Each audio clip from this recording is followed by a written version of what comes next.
Hi everyone, welcome to tonight's event. We'll get started in just a few minutes.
All right, great. Um, we can get tonight's event started. My name is Rusty Fufanan. I am a graduate of Yale College, class of 2024, a current Yale Light Fellow at Middlebury in Beijing, and an intern here at Yale Center Beijing. For those of you who are new, Yale Center Beijing was founded in 2014 as Yale's embassy and activity center in China, serving all of its 14 schools. For the past 10 years, we have hosted thousands of events, such as today's, convening thought leaders to discuss critical and cutting-edge issues that are shaping our world. Tonight, I am delighted to welcome Professor Heather Klemann, Senior Lecturer in the Department of English at Yale University, and the Course Director for English 1014 Expository Writing Seminars. She received her PhD from Yale University's Department of Comparative Literature in 2013 and has taught vampire literature and film for nearly a decade. In 2022, she received the Fred Strebe and Linda Peterson Prize for Excellence in Teaching. Her research has appeared in Studies in Romanticism, 18th Century Studies, and The Lion and the Unicorn. She is currently working on manuscripts on new directions in vampire fiction and film since the 2010s, as well as on writing pedagogy. Today's talk, titled Reality Bites, Teenage Vampires from Buffy to Sasha, maps the quest for authenticity of the teen experience through the clichés and contrivances of the teen vampire genre. We'll focus on the recent Canadian short film Humanist Vampire Seeking Consenting Suicidal Person, directed by Ariane Louis-Seize and screened yesterday here at Yale Center Beijing. Today, we'll consider how Gen Z teens in particular shift the boundaries of the type. Professor Klemann will begin with a short presentation, and afterwards we'll open the floor for a Q&A session. Without further ado, let's welcome our speaker. Thank you very much. Thank you, Rusty, for that presentation. I want to make sure everybody can hear me okay. If for some reason I get cut out, just let me know. I'm also going to try and share a few clips today, so I hope that goes well over Zoom. I apologize. All the clips I wanted to show were not available because of copyright issues to broadcast, but I will show a few. So thank you so much for having me. This is really a pleasure to share some of the things that I've been doing in the classroom with students and also work that I'm developing as we speak. I wanted to start off first, though, with the question of why do I even teach vampires, castles, and werewolves? I mean, this is a very fun genre. It's a popular genre. You don't have to be an academic to appreciate it. It's one that is often quite accessible to the masses. It results in a large fan population. So I'll tell you a little story about how I really came to realize why this is such an important sort of genre for me and a field for teaching college-age students especially. Earlier this semester, I was teaching a first-year seminar on the topic of vampires, castles, and werewolves, and I had a student come to my office hours. We were in the middle of discussing Frankenstein, and we were talking about just a regular paper kind of topic. And then the student kind of paused and turned to me and said, I wanted to let you know how helpful reading Frankenstein has been to me personally. And I kind of paused. I was a little taken aback. I wasn't sure where this was going. And I said, okay, well, tell me a little more. What do you mean? And the student referred to a very specific passage in Frankenstein where Frankenstein's mother has just passed away because she became ill after caring for her niece. And she passes away. And then later in the story, Dr. Frankenstein is about to have a wedding. And Mary Shelley, the author of Frankenstein, describes this awkward sensation of the celebration aspect of a wedding, but with the kind of dark cloud of death of a dear loved one hanging over the wedding ceremony. And she said, when I graduated from high school last year, everybody was really excited. My family was coming into town, and her cousin tragically died in a car accident just a day or two before her actual graduation. And she said she was very close with this person. It was a very difficult event for her. And she said, up until I read Frankenstein, I didn't have the words to express what it felt like to be going through such a celebratory moment with such the weight of grief on my shoulders. And she thanked me for teaching Frankenstein. And I thought, wow, that is why I'm teaching these books, because even though they are supernatural, even though they reach far beyond anything we could imagine in a kind of realistic novel, they still touch us in very profound and I think helpful and palliative ways. And so I want to talk a little bit about how that happens, because that has not always been the case for vampires. And I'm going to, first of all, I just want you to think for a minute as I start this talk. Think about a fictional character that it can be a supernatural character or a realistic novel character, one from a short story or a film, but one with whom you identify, and maybe one whose emotional journey you feel deeply with, or that you have a kind of level of intuition about this character that might surpass that of others. And think about why you identify with that character. Is it because you have many things in common? Do you have a shared experience, for example, as my student had had? Does this figure help you understand yourself better? Does it create a kind of emotional catharsis? And then I would ask you to step back and ask, did anyone think of a non-human animal? Did anyone think perhaps of a vampire? Because for centuries, vampires were not the kinds of characters in whom readers would readily see themselves. First and foremost, vampires were coming out of folk tales, largely from Eastern Europe, although we can find versions of vampire lore all over the world, well beyond into the ancient history, which is beyond the scope of this talk, but I just wanted to allude to that first. But in the last 50 years, vampires have become some of the most relatable characters in the US film and young adult literature genre. For example, fandoms such as what they call twihards, which are Twilight fans, have bolstered the franchise to well over $3 billion worldwide. Now, these characters have something in common. Bella and Edward from Twilight, the Lost Boys, they're all misfits. More recent, even female kind of popular high school characters such as Buffy from the Buffy the Vampire Slayer or Elena from the Vampire Diaries, they're in ostensibly the popular crowd, but they still feel quite out of place.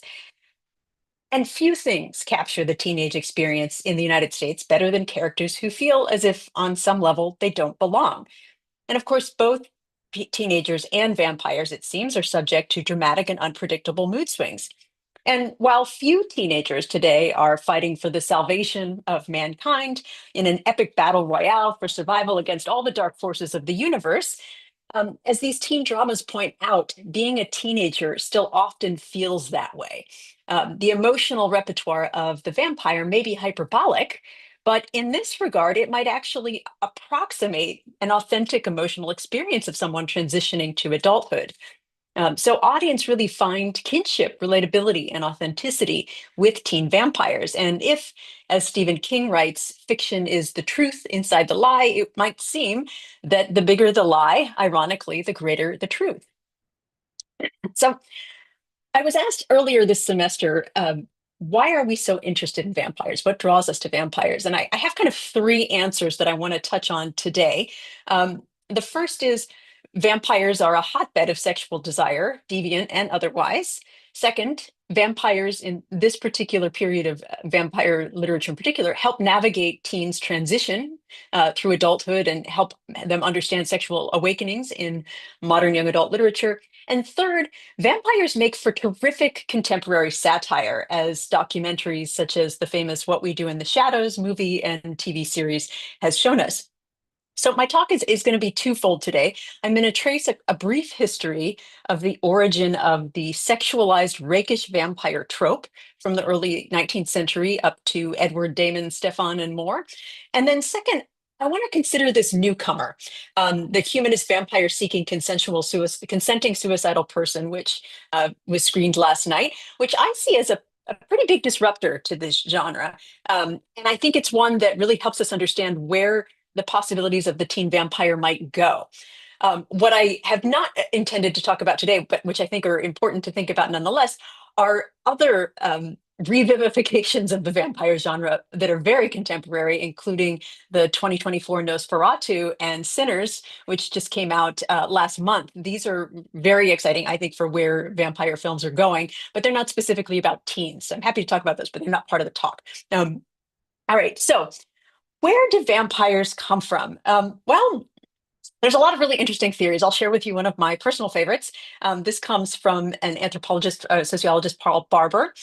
And he has a theory that back in the Iron Age, well, if you let me take a step back. So my grandparents are from Southwest Florida, and if you've ever been to Southwest Florida, you'll notice that in the cemeteries there are very few coffins.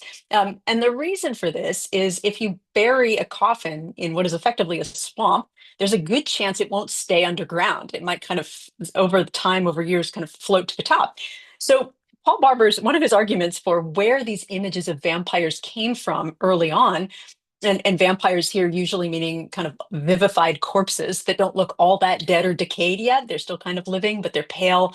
That perhaps this is because they were burying corpses in these acidic bogs, so they're pretty well preserved.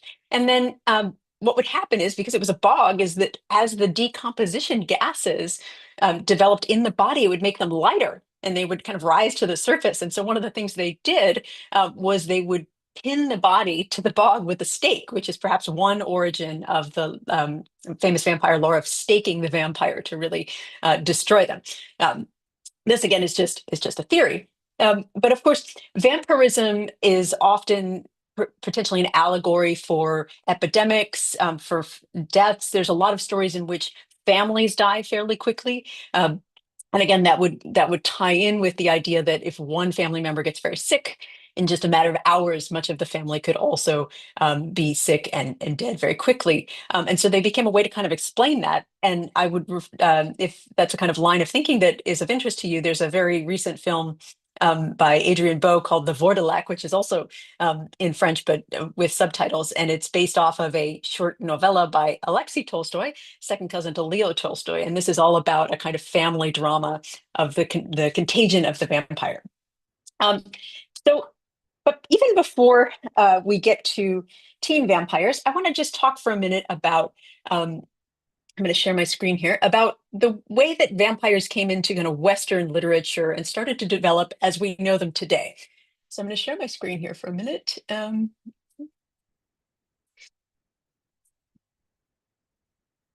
Okay, so I want to share with you.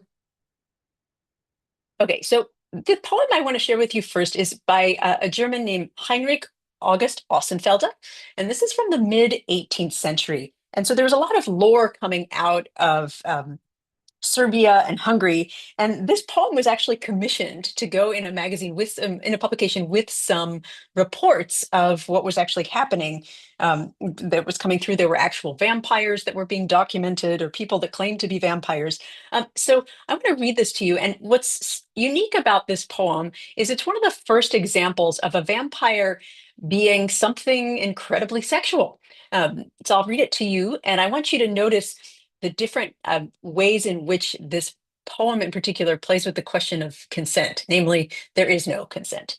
So it reads, "My dear young maiden clingeth, unbending fast and firm, to all the long-held teaching of a mother ever true, as in vampires unmortal, folk on Theseus' portal hayduck-like do believe. But my Christine, thou dost dally, and wilt my loving parry, till I myself avenging to a vampire's health a drinking, him toast in pale tokay. And as softly thou art sleeping, to thee shall I come creeping, and thy life's blood drain away. And so shalt thou be trembling, for thus shall I be kissing, and death's threshold thou it be crossing, with fear in my cold arms. And last shall I thee question, compared to such instruction, what are a mother's charms?" So in this poem, we have a young maiden, Christine, who's been coached by her mother to stay away from dangerous, um, potentially predatory men. And the point of the poem is to say, well, I'll come anyways, and you'll find that I am going to basically kiss and cross the borders not only of death, but also of propriety and sexual morals. And so this is just one example of the kinds of transitions that we make into this poetry. And it happens several times in the German, what's called the Sturm und Drang period, the storm and stress period, which was a kind of proto-romantic window of the 1760s to the 1780s. And again, there's lots of stories of vampires, but they're always kind of monstrous. They might be coming into for a kind of sexual predation, but they're not characters with whom we identify in any kind of meaningful way. So then along comes a really important figure, and this is John Polidori, who writes The Vampire in. And where did this story come from? I love the story of how the story was created. So in 1815. Mount Tambora, which is a volcano in Indonesia, erupted, and it created all sorts of ash and dust, and it created a kind of weather disruption, which is important because that summer, in the middle of this weather disruption, about a couple months later, there was in Geneva a gathering of some famous British writers, Lord Byron, Mary Shelley, who would go on to write Frankenstein, Percy Shelley, and John Polidori was Byron's personal physician who traveled with him everywhere. So they were trapped inside of this villa that they rented in Geneva because of the weather caused by the volcano. And as a result, they ended up telling a lot of these German ghost stories that were quite similar to the poem I just read. And Lord Byron had this idea that they have their own ghost story competition to pass the time. And so that turned out to be a very fruitful and generative suggestion, because from that ghost story competition came Mary Shelley's first draft of Frankenstein and also Polidori's novella, The Vampire. Now, The Vampire is not super well read, I think, in a lot of courses. I don't actually teach it in my course, although we discuss it. But it's important in the history because it creates the first real vampire rake figure. The rake was a kind of 18th century bad boy who was usually aristocratic and would seduce young women and kidnap them if necessary. Perhaps the most famous rake was Lovelace from Samuel Richardson's novel Clarissa from the mid 18th century. Um, and so in this story, Polidori invents Lord Ruthven, who is based very much off of Byron, who, of course, was also quite promiscuous in his sexual encounters. He was referred to by one of his lovers as mad, bad, and dangerous to know. Um, and in this story, Lord Ruthven charms everyone on the London scene in the parties. He's very mysterious, but it seems that everyone that seems to liaise with him on some level ends up cursed and ends in utter ruin. And so what happens is Aubrey, the main character, decides to go on the Grand Tour, which is kind of like a early 19th century post-baccalaureate trip through Europe. And he goes with Ruthven, and they have a bunch of different escapades. And eventually he realizes that Ruthven is a pretty evil guy. And in the process, Ruthven gets mortally injured and makes him promise not to tell anyone about his death. This is important because several months later, Ruthven appears quite alive in London, and Aubrey is shocked, but is reminded of his oath that he can't tell anyone about what happened to Lord Ruthven. And so, as a result, Aubrey finds that Ruthven has decided to now prey on his sister and actually decides to marry her. And Aubrey cannot tell anyone about who Ruthven really is. He goes crazy. And unfortunately, he is only, by the time he's allowed to warn everyone, his sister's already dead. So, not a very happy ending. But this character becomes very pervasive. This is one of the models for Dracula, to be sure. And it's one of the reasons we often think of this vampire as a kind of aristocratic, sexually attractive, but also very dangerous kind of man. So um, there are other precedents for sexually attractive predatory female vampires. Just before Dracula came out, there was Sheridan Le Fanu's Carmilla, in which the vampire is actually a young woman who comes to be a companion of another young woman, and she's described as one of the most beautiful creatures that ever lived. So it wasn't as if vampires were always one sex or the other.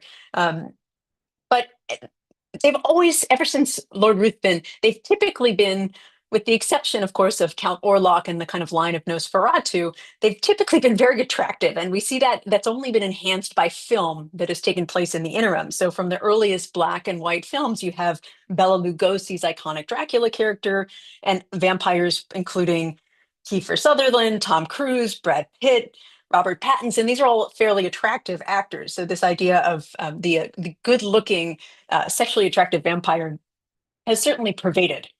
Um, so now I want to transition a little bit to teen vampires, because some of these vampires, of course, this rakish character has translated into, for example, Edward Cullen.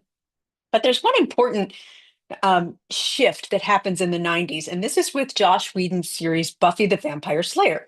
Um, so this was based on the 1992 film, but it's this TV series premiered in 1997 and concluded in 2003.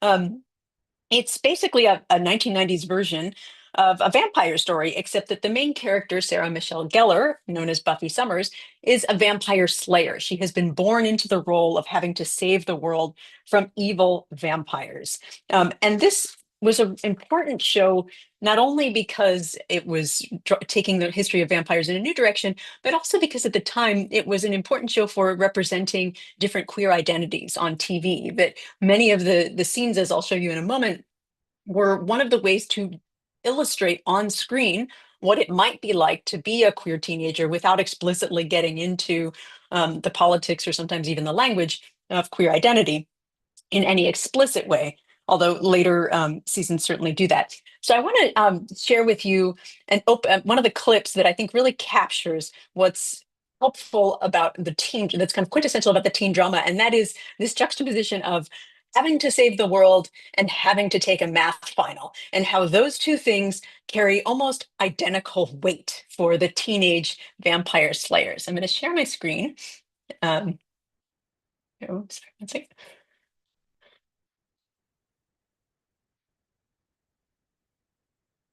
And as I play this clip, I would encourage you to notice the very end line, how the transition happens between the fight scene that I'll show, and then the final kind of teen drama commentary.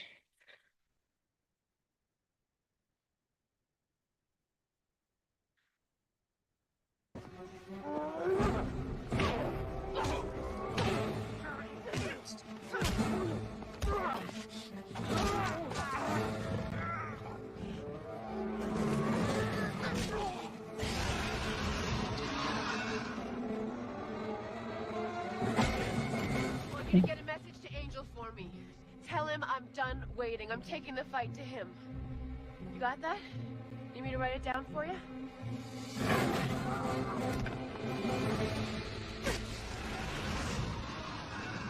Right. Tell him myself.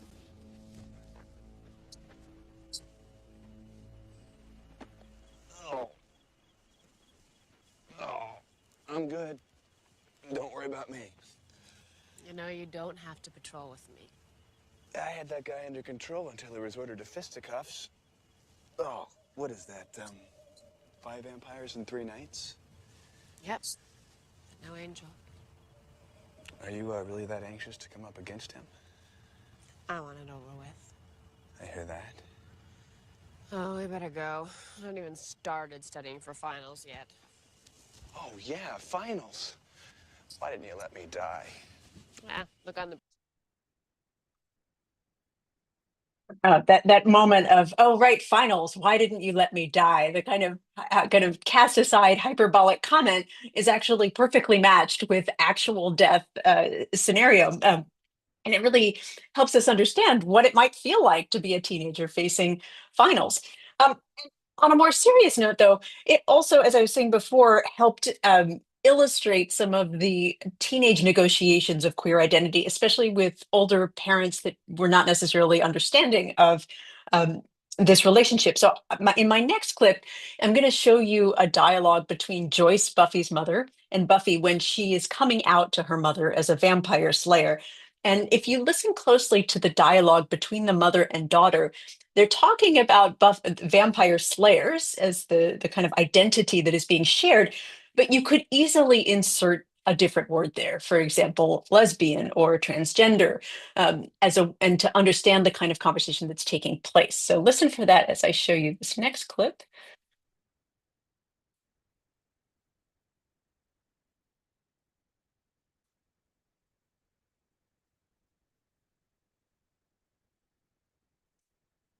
She doesn't walk. Check it out. Oh, I found sorry. this awesome web developer on Fiverr. Yeah! The website helped the team secure their first round of funding. Sorry, I'm going to skip that one. This is unfortunately I'm trying to get around the what do you call it, the prohibitations of or limits of screening different copyrighted images. But I'll summarize the dialogue for you. In short, uh, Buffy says, "Mom, I'm a vampire slayer." And she goes, "Are you sure you're a vampire slayer?" And she goes, "Yes, I'm sure, Mom." She goes, "How long have you been a vampire slayer?" And she goes, "My whole life, Mom." She goes, "Have you tried not being a vampire slayer?" And Buffy kind of rolls her eyes. And then she said, "It's because you didn't have a strong father figure," right? It's like they're on the one level, they're talking about vampire slayers. On the other level, there's clearly other ways of ulterior ways of reading this this particular scene. And this was exactly Joss Whedon's intent, the creator. Um, I'll share with you just a quote that he shared in a 2001 interview. He says, "I designed Buffy to be an icon, to be an emotional experience, to be loved in a way that other shows can't be loved. It's because it's about adolescence, which is the most important thing people go through in their development, becoming an adult. And it mythologizes it in such a way, such a romantic way. It basically says everybody who made it through adolescence is a hero." And I think that's very personal, that people get something from that that's very real. And that's one of the reasons I really enjoy teaching Buffy to students today. One, because they are a little bit older. They didn't grow up in the 90s, as I did, but they can still identify with that idea that being a teenager is one of epic battle royales on a daily basis, even in their daily life at Yale. It's one with which we identify. And this is certainly a precedent for where we go with the humanist vampire. So, in addition to these kind of transitions to adulthood, We also get lots of satires, of course, these kind of parent-teen relationships. And Humanist Vampire, which I'm now going to turn to, kind of brings these different threads together in really interesting ways. On the first point about sexually deviant vampires, Humanist Vampire turns vampire sexuality basically into an awkward Judy Blume chapter book, which is to say there is very little actual sex in this movie.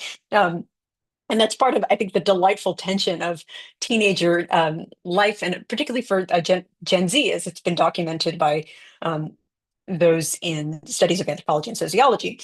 Second, Humanist Vampires also deals with this kind of young adult transition by focusing on the awkwardness of teen love, the kind of silences, the distances, the resistance, the shyness. And then third, it really beautifully satirizes the kinds of challenges teen vampires face, especially from their parents. They're very well-intentioned parents. The film allegorizes all sorts of issues from helicopter parenting to disordered eating, which was also has a long history back into the 19th century of kind of monstrous women were often kind of psychologically deviant in different ways that included diseases we now identify today as anorexia or bulimia. So the main characters in Humanist Vampire are two teenagers named Sasha and Paul. But the plot actually starts off in a way that's quite different from vampire films. Whereas most vampires are kind of outsiders, they're dark, they show up mysteriously. We are, from the very opening scene, put in the shoes of Sasha, the young vampire. In the opening scene, she's probably about 8 or 10 years old, ostensibly in human years. And the scene begins with a black screen and just the audible sounds of a birthday celebration of hers. Her parents are leading her blindfolded to her present.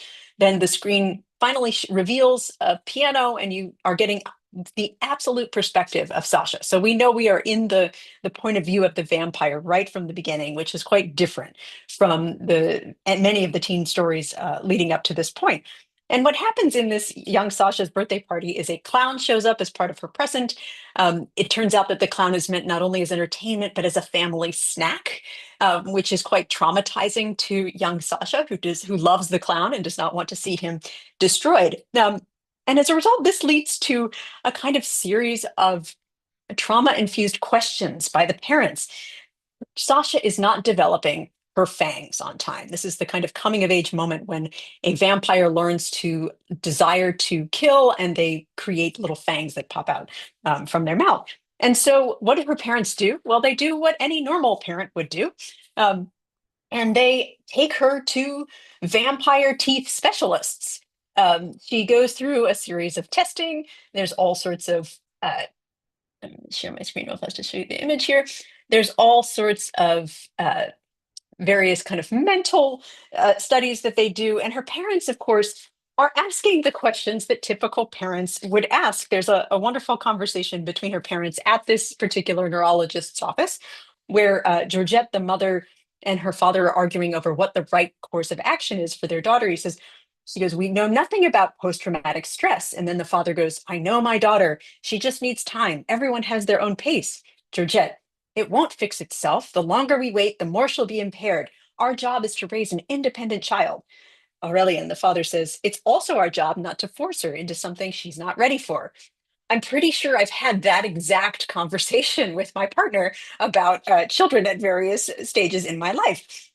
And so, although the topic of fangs may be unfamiliar to modern day parents, the contours of this conversation are realistic in a world where parents are bombarded by parenting advice from experts such as doctors, teachers, therapists, coaches, the government, grandparents, and peers. And in the field of parenting, guidebooks have created this illusion that parental decisions have a straight line of causality of child outcomes.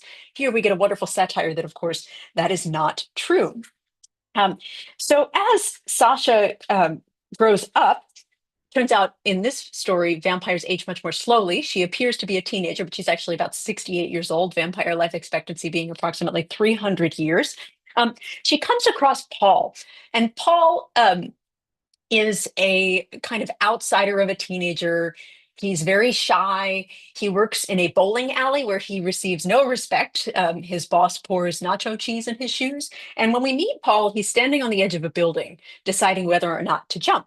And he's at first deferred, but then Sasha sees him again about to jump, and she starts to kind of hunt him down a little bit, possibly because she feels sympathy for him and doesn't want him to harm himself, possibly because she's perhaps a vampire and a little bit thirsty. Although up until this point, she's refused to kill, to drink the blood that she so desperately needs to survive. She's been living off of these stored pouches of blood provided to her by her family. Much to her family's frustration, they are eager for her to become more independent and able to hunt for herself.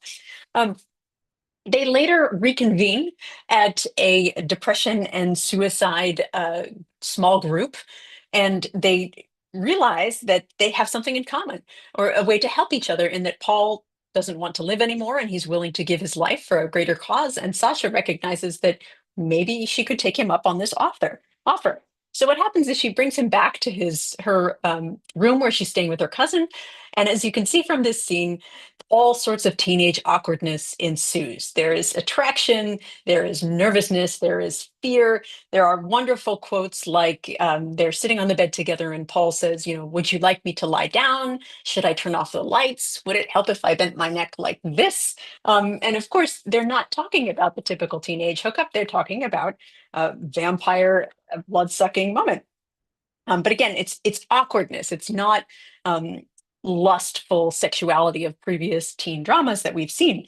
And so eventually they go through a series of steps to lead to the actual turning of Paul, including granting his dying wish, which is to get back at all of these people in his community that have treated him and ostracized him. And most importantly, at the end, they come up finally with a solution to solve this problem of Paul wanting to become a vampire, Sasha not wanting to harm or kill anyone, and to come up with an existence that doesn't reimagine the world in which they live, but one that allows them to fit within it while still being themselves. And I think this is quite profound. So by the end of the film, they end up becoming a kind of palliative care hospital assistance group, where they come into people who are basically at the end of their lives, and they play, Sasha plays a piano concert for them, and Paul, who has been turned into a vampire, helps drain the blood of these patients, as if in a kind of a benevolent assisted suicide situation, fully approved by the hospital staff. And so it's a kind of a happy ending, I would say, in a way, because they get to use their vampirism for some kind of benevolent good, depending on your beliefs or thoughts about palliative care and euthanasia. But this is an important, and this is what I wanted to get at as the kind of the big contribution of this film to teenage vampires, and why I think it gives me great hope for where the genre is going. So Nina Auerbach writes in Our Vampires Ourselves that vampires reflect the cultures they inhabit. And what's remarkable about the ending of this film is how they take a very difficult vampire situation and they turn it into a practical solution. They actually Paul writes it down on paper as to what will happen. And this, according to a number of researchers on Gen Z, is a typical Gen Z response. I'll read for you from a McKinsey & Company report on Gen Z, which says Gen Z is generally known for its idealism and they're socially progressive dreamers. And above all, they value flexibility, authenticity, and a pragmatic approach to addressing problems. Gen Zers believe in doing their part to help stop the intensification of climate change and to establish greater equity more than any other generation. Gen Z collectively demands purpose and accountability, the creation of opportunities for people of diverse and underrepresented backgrounds, and of course, rigorous and sustainable green practices. So these are kind of community-minded teens that are taking their vampirism and giving back to the community in a kind of practical way.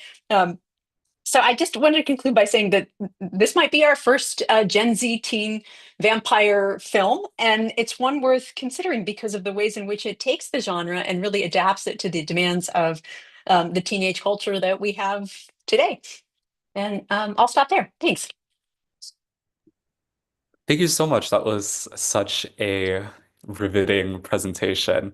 If our audience has any questions, you guys can feel free to unmute or ask them in the chat for Professor Klemann to see. But I guess I can start with a question. Since I myself was an English student once at Yale, I actually took English 114 back when it was still known as 114, which is not that long ago, but crazy to think how fast time changes. And the title or the theme of English 114 that I chose was actually what even was high school. And in that class, we actually watched Easy A, which is not a vampire movie per se, but has those sort of Mhm. vampiric themes. And it's another movie that sort of draws a parallel between the supernatural, this vampirism, and queerness. So I'd like to ask you, is there something inherently queer about vampirism, or is it just, two societies sort of living in the margins, so to say? Yeah, that's a great question. And there's yes is the answer. There's something that vampires since there have been queer studies, there have been queer studies scholars interested in vampires, and that's not a coincidence. In fact, I think one of the most interesting developments about the relationship between queer studies and vampire studies, especially in more recent teen films, especially Twilight, for example, is how frustrated a number of very vocal scholars are with the queerness of teen vampire movies.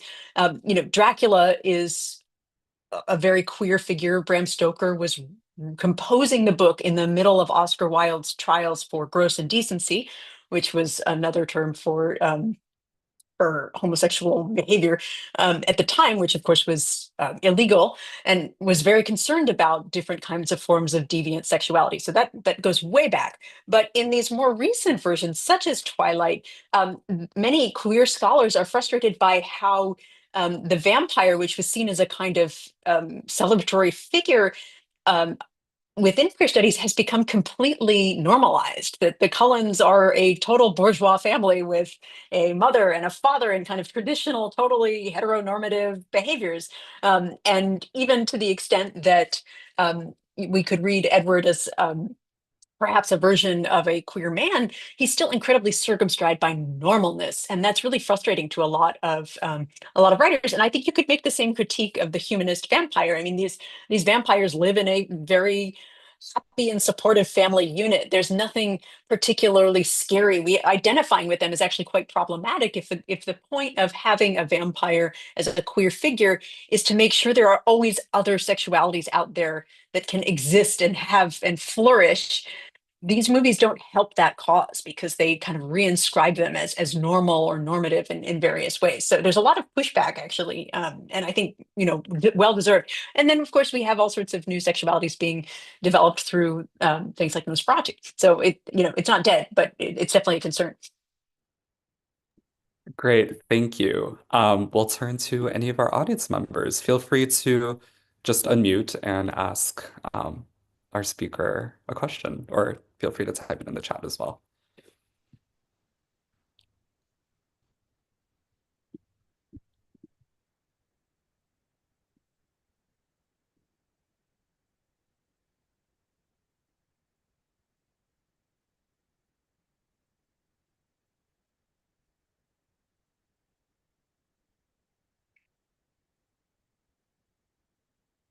If not, I have plenty more questions. So we'll give you all some more time to think. But I'd like to ask we have a question. Yes, feel free to unmute and just ask. Uh, Nads Dash Yang. Yeah, I'm fan, and thank you for your presentation. Actually, I missed quite a part of it. I'm just off work. I'm a fan of vampires, and I watched all the seasons of Vampire Diaries and also the Twilight. I even read the novels. So my question is, I kind of wonder, do you think it is the TV series, the movies, the images of what we see that that makes people believe that vampires are good looking, or do you think it is the languages or the images of the authors of those tales of those supernatural stories that leads to the how to say that that leads to the picture makers um chose those, say, like Tom Cruise, Robert Pattinson, those kind of good-looking guys. So I'm kind of wonder like which way leads to which way. Yeah. Ah, thank you for that question, Fan. Yeah, that is a great question, and I have sort of two answers to it, which is um, so the books have, since I would say Lord Ruthven, and who is described this was one of the first texts that I mentioned. This you might not have been here for this portion of the presentation, but I'll quickly show you the description that Polidori gives to the character of Lord Ruthven, and it said. So they describe him as somehow attractive, but they can't quite attribute it. They say those who felt a sensation of awe could not explain whence it arose. Some attributed it to the dead gray eye, which fixing upon the object's face did not seem to penetrate, and at one glance to peer through to the inner workings of the heart, but fell upon the cheek with a leaden ray that weighed upon its skin it could not pass. His peculiarities, this is Lord Ruthven, caused him to be invited to every house. All wished to see him, and those who had been accustomed to violent excitement now felt the weight of ennui, were pleased at having something in their presence capable of engaging their attention. And so it was initially a kind of attraction, but one that couldn't really be placed, but one that nonetheless was drawing towards some kind of sexual attraction. And so I think that definitely was in prose, but long before we had images and film and TV. And when people were reading this book, they might also have been thinking of the image of Lord Byron to those that had that accessible. So it's always been there. But I think you're getting at a really important point, which is how much this genre relies on the interplay between the books and the films or the TV series. And I'll give you an example of that. The Bela Lugosi version of Dracula, perhaps one of the most famous versions, I think, from the early 20th century, uh, became iconic, not only for the figure, but in that film, the decision to make Lugosi have a kind of Eastern European accent is something new. We kind of take it for granted now that Dracula says, "I want to suck your blood," and has this kind of Eastern European accent. But that wasn't how Stoker wrote him. He was actually, in the text, someone who had studied British English and could speak it quite clearly. And Jonathan Harker in Dracula actually says, "Wow, you sound just like an Englishman." He could disguise himself and be an Englishman. So that's a classic example of how the film actually really changed the way we think of the character Dracula, even though it wasn't originally written that way. So I think it really does it goes both ways. Thank you. We have a question in the chat that is asking sort of to what extent are stories centering vampires, supernatural works of fiction, and to what extent, or what are some examples of vampire stories sort of reflecting a social reality, perhaps, being a metaphor for a blood-sucking business model, for example.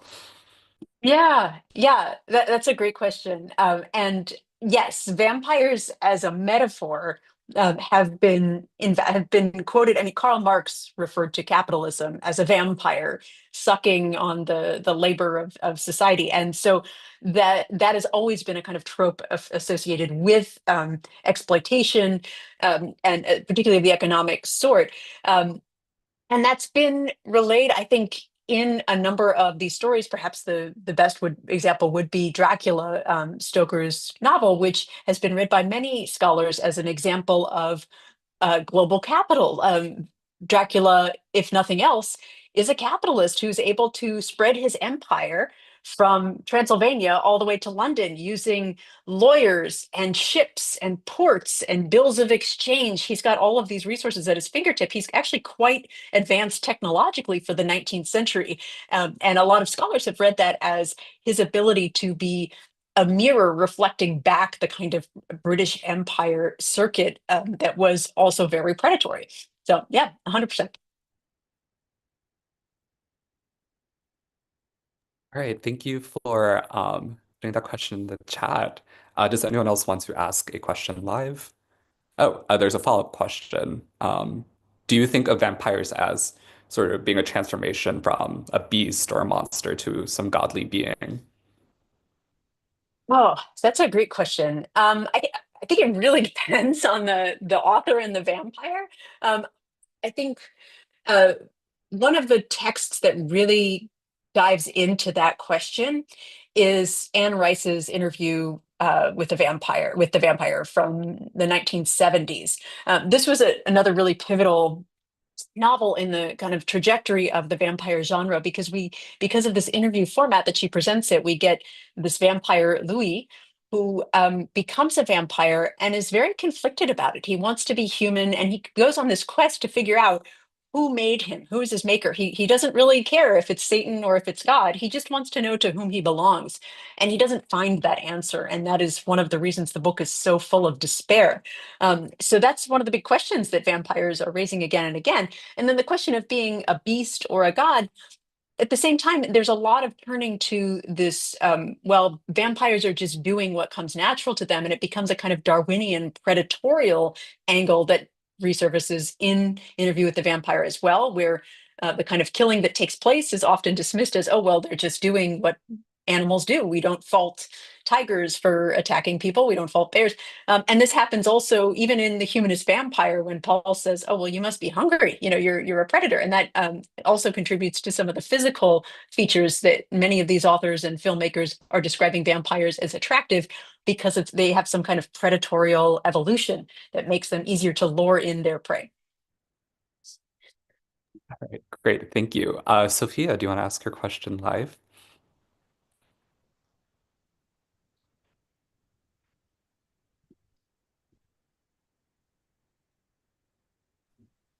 Oh, yeah. Hi, I'm Sophia, and I'm currently a high school student, and I wish to ask a question that I'm curious, what is your point of view about like those normal people and human choosing to become a vampire?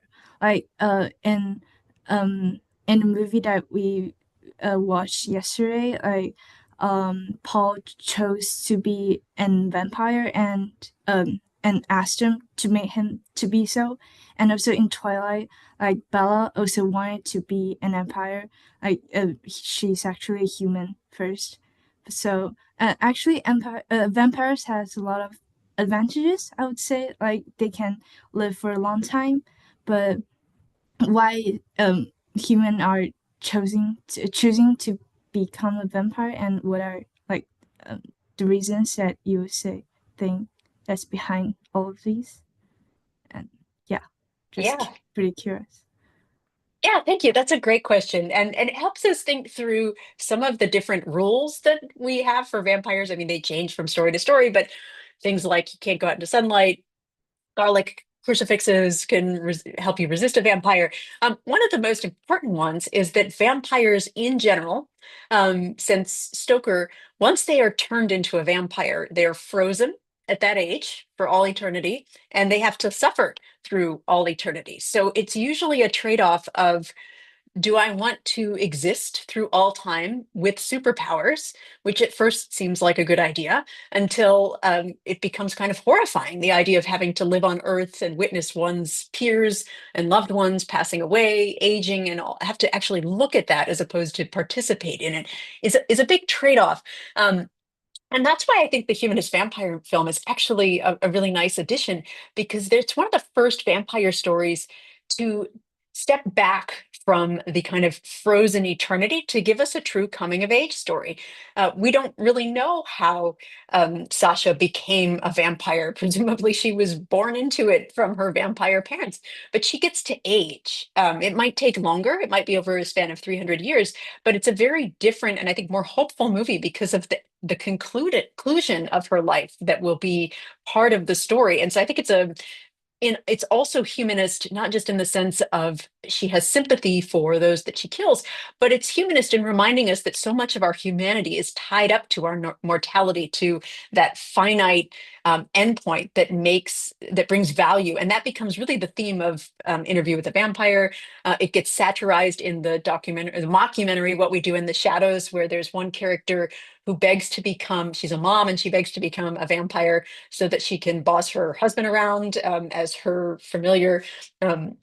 So I think it is a trade-off, and that's kind of the point, is that vampires, if they teach us anything, it's about what's valuable about human mortality, why that actually often feared, often avoided at all costs, is something that it's okay to embrace because of vampires allow us to think of the alternative and to see that that actually might be more horrifying than the human condition we're in. All right, thank you. We'll go to Tao next, and then we'll wrap up with the two questions in the chat and any last words. So Tao, do you want to ask a question live? Yeah, hi. Um, my name's Tao. Oh, yeah, obviously. But my question was, so you presented this idea of the sort of distance in between, oh, she's fighting this vampire, and then she's like, oh, I have finals. And I also see this in sort of other franchises. I think of like Percy Jackson or Harry Potter, this idea that, and it feels very contemporary, like very modern day. Do you think that's a new development, or is that something that is just renewed and like in this modern take? Is that something that has existed in the past and will it exist in the future, or is this like some sort of new thing? I'm not sure if that was super clear. No, that's a great question. And you've started to bring in some other examples from outside of the vampire genre. So I'm not sure I have a very fully developed response for like fantasy writ large. I'm sure you could come up with an example of an early, a earlier 20th century fantasy example that that might get at some of these questions. But I would say from a vampire perspective, Buffy is fairly breakthrough. And I would go out on a limb and say that what Buffy accomplished influenced later writers like the author of Percy Jackson and of Hogwarts as a kind of fantasy that equates these kind of supernatural extremes with the kind of everyday lived experience. I think one important difference is that outside of the vampires, the setting for Buffy is meant to be somewhat realistic. It's not, it's not a wizard school. It's really just an environment that vampires infiltrate, and that's important because vampires are in real worlds. They're often not noticed, and that's one of the things that's really scary about vampires is they could be among us and we don't know. Even in Dracula, when he goes to London, the only people that know that vampire is there is really Mina Harker and the kind of crew of people that are chasing him, the lawyers, doctors, whoever he's interacting with. They don't know he's a vampire. Whereas when we're transferred into something like Harry Potter, we're relocated into an entire world. So some of the same effects are in play, especially things like parodying. For example, one of the things I love about Harry Potter is the way that government bureaucracies also exist in wizarding worlds. But I think it's a little bit different because of the way that vampires still kind of rely a little more on a kind of realistic setting in order to contrast their supernatural contribution to that setting. Great. We have a question from Sherry in the chat. How do you think French cultural and linguistic heritage, like New Orleans in the US and Quebec in Canada, distinctly influence vampire mythology in these regions compared to other regions? And as you mentioned in the beginning, the vampire figure was originally of Eastern European origin.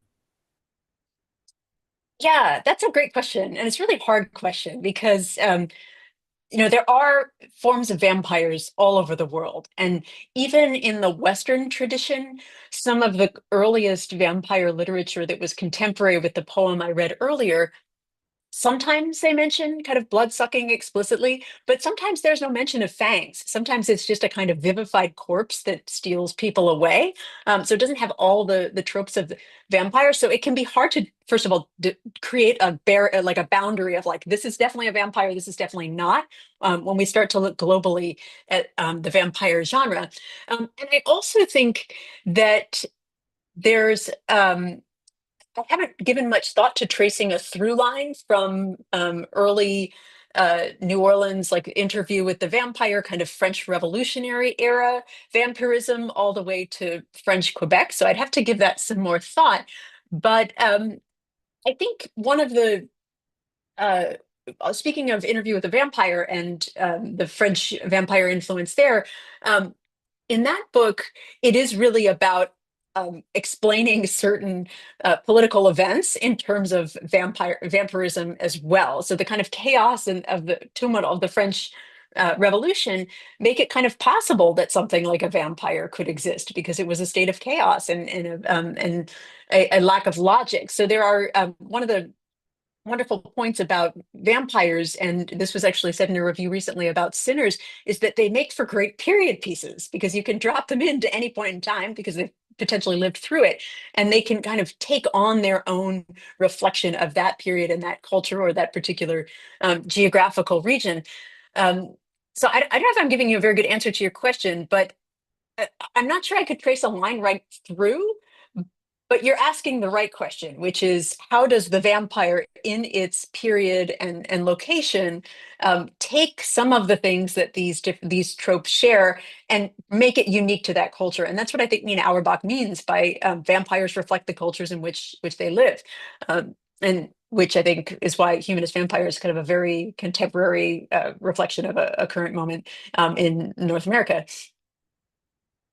Thank you. And then for our last pair of questions, I think, in the chat we have, two really lovely questions about first, dealing with the idea of age and consent. So when you have someone who is a mortal, perhaps 100+ years old, but sort of looks like they're a teenager or looks like a young adult, how does consent figure into that equation? Or how does, the idea of an age gap relationship or the relationship dynamic change when your actual age is sort of incongruent with how you look and present? And then for the second question, I think this is also really interesting. What are your thoughts on vampires and the relationship to blood? We have instances of vampires outright rejecting the idea of drinking blood. Others incorporate it into their diets and novel or creative ways dealing with the ethics of that. So just your thoughts on that as well. Yeah. So the question of consent's a really interesting one, and I'll just give one example of why it's a problematic issue for this trope. In Humanist Vampire, it doesn't seem to be as much of an issue because the vampires get to age. But in Interview with a Vampire, for example, one of the they turn a little girl, and a lot of what's really strange and borderline pedophilic about that book is that the young girl matures mentally but remains kind of physically trapped in a body, and that becomes a central tension of the book, and it becomes also a kind of problem of translating stories to film. So in Carmilla, for example, Sheridan Le Fanu's novella, that's been remade as I think it was like a BBC series or something like that.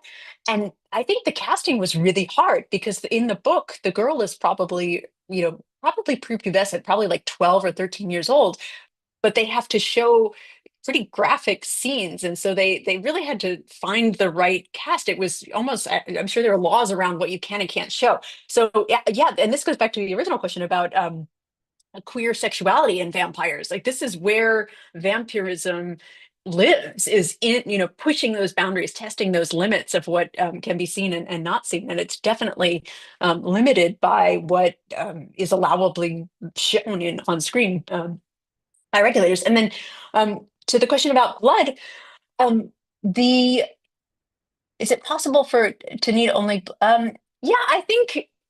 I mean, I guess the example that comes to mind here for the vampire TV series that best addresses this question would have to be True Blood, the TV series that's set in Louisiana, where vampires are allowed to live in society, but the question becomes like, where do they get blood? How do they get blood? And it also becomes a kind of allegory for addiction. Many times blood is a kind of drug like alcohol that vampires become addicted to. So just like the character, the vampire itself, its relationship to blood is incredibly changeable and adaptable to the allegory or the culture that it seeks to reflect. So for example, in Humanist Vampire, it becomes a kind of term of allegory maybe for being a vegetarian or a vegan or something like that. But in other places, it can also refer to like drug or alcohol addiction.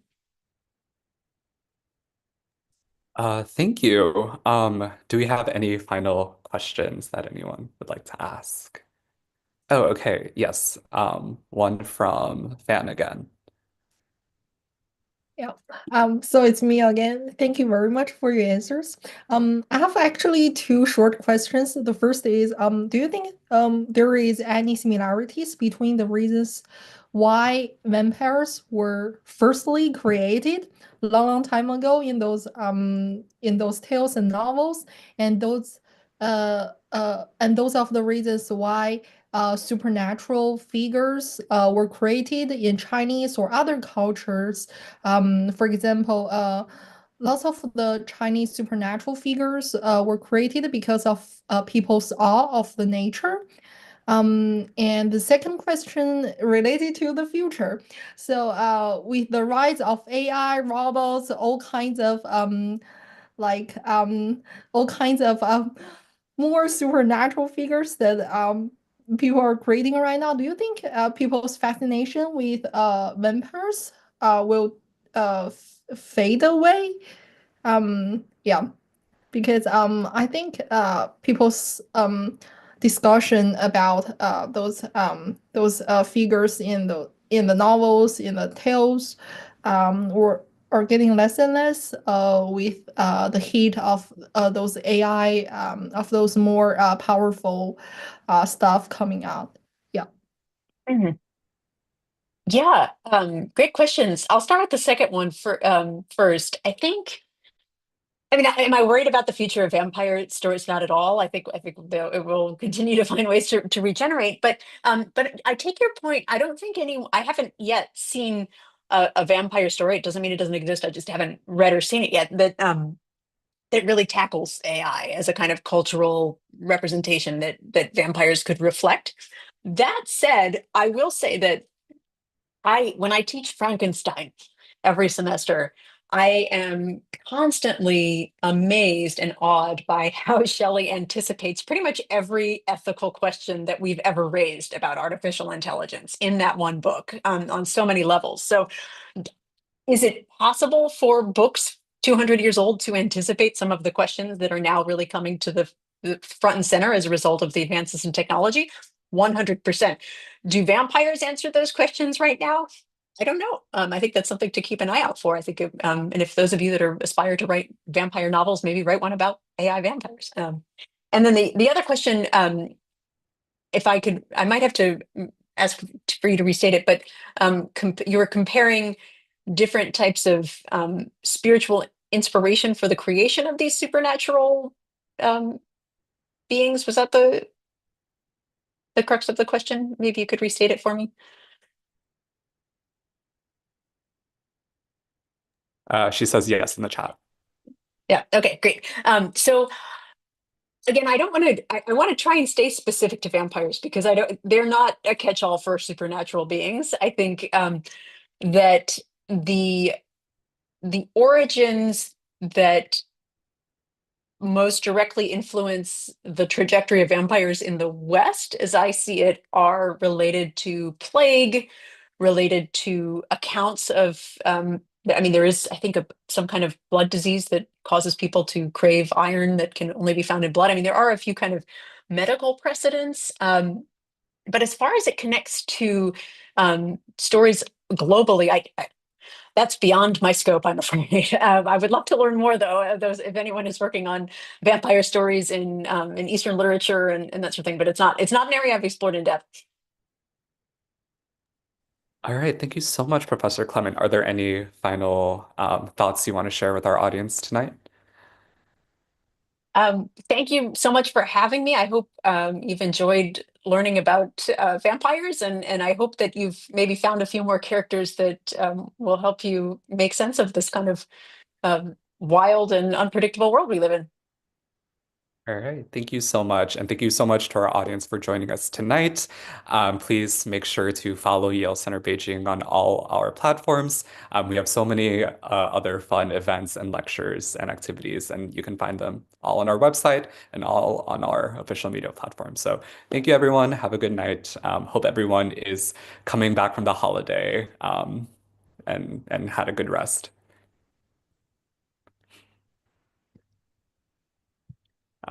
And lots of applause in the chat for Professor Klemann. Thank you. Thank you. Thank you.